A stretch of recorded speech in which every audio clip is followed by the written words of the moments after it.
year ago, I mean, I think we were, I would say, hopefully all of us were horrified by what was going on at our U.S. Capitol. President Biden's speech today was an important speech, a fiery speech. Maybe it was a speech that he hated to deliver, but it was certainly a speech that needed to be delivered. But it also, as I think about it, really reflected the reality that this remains very much, sadly, a divided nation.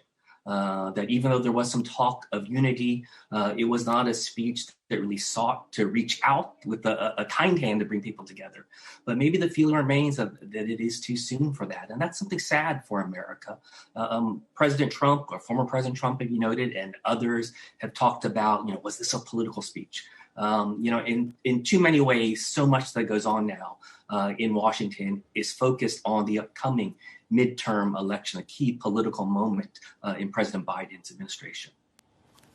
Well, it's almost been a year since President Biden was inaugurated as president as well.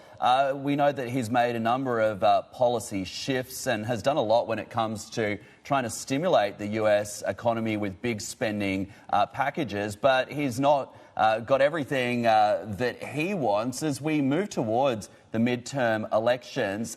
How's he being viewed? Because a number of polls out suggesting that his approval rating now sitting at the lowest since his presidency began.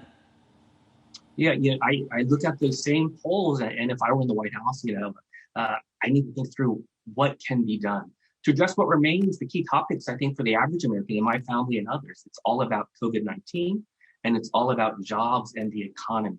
It's still 10, 11 months to go to the November elections.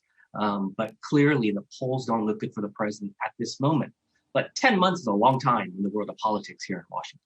There's so much that can change, not just with regards to COVID or the economy, but from external factors, from the U.S.-China dynamic, from what is going on with Europe, Kazakhstan, and things that just take place in the world today that might somehow impact America. So there's still time on his hands for the president to recover.